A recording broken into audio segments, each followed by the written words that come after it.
గోల గోల పెడతా ఉన్నారు జగన్మోహన్ రెడ్డి అనుకో. అందువల్ల మేము చెబుతున్నాం, ఈ ప్రభుత్వం పనిచేసే ప్రభుత్వం. ఇవాళ నా వరకు నేను ఈ రోజున 70 కోట్ల రూపాయలతో పనులు చేస్తా ఉన్నాం.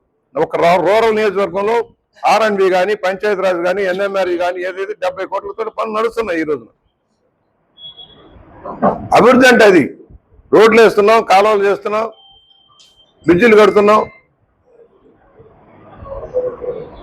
చేసి చూపిస్తున్నాం. అభివృద్ధి అంటే ఎలా ఉండాలో చేసి చూపిస్తున్నాం. గ్రామాల్లో తిరిగి సమస్యలు తెలుసుకొని పనిచేస్తూ ఉన్నాం.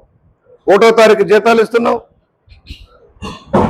గత ప్రభుత్వం పెట్టిన బాకీలన్నీ మనం తీరుస్తా ఉన్నాం. ఆ ప్రభుత్వంలో బాకీలు, వాళ్ళ బాకీలు కూడా మనం తీర్చే పరిస్థితి వచ్చింది. ఎందుకు నువ్వు 8 లక్షల కోట్లు అప్పు చేసి కూడా ఎందుకు నువ్వు బాకీలు పెట్టెళ్ళావు? నీకు కావాల్సిన మనుషులు మాత్రం బిల్లులు పే చేసుకున్నావు.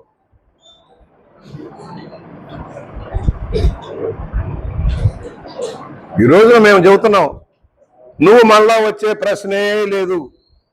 ఆంధ్రప్రదేశ్ ప్రజలు తెలివిమీరారు. కులాల పేరుతో, మతాల పేరుతో విభజించి పాలించి తిరిగే రాక్షస పాలన కోసం వద్దామంటే సాగేది కాదు. ప్రజలు నీ చరిత్ర తెలుసుకున్నారు. సొంత బాబాయిని చంపించినప్పుడే నీ నైజం బయటపడింది. ఏ విధంగానైతే విశాఖ ఎయిర్పోర్ట్ లో కోడి కత్తి డ్రామా ఆడావో అవన్నీ బయటకు వచ్చాయి. తిరుపతిని కూడా భ్రష్టు పట్టించావు.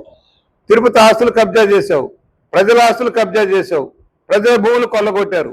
ఇవన్నీ ప్రజలు మర్చిపోయారు అనుకుంటున్నావా జగన్మోహన్ రెడ్డి? ప్రజలు హర్షించరు. నీ విధానాలు హర్షించే విధానం లేదు. సోషల్ మీడియాని, ఏఐని వాడుకొని తప్పుడు ప్రచారం చేయడం కోసం గోబెల్స్ ప్రచారం చేస్తా ఉన్నావు. నిన్ను ఖండించాల్సిన అవసరం ఉంది. నిన్ను ఎక్కడ కూర్చోబెట్టాలో అక్కడ కూర్చోబెట్టగల శక్తి తెలుగుదేశానికి ఉంది. మేము ఒకటే ప్రజలకు హామీ ఇస్తున్నాం,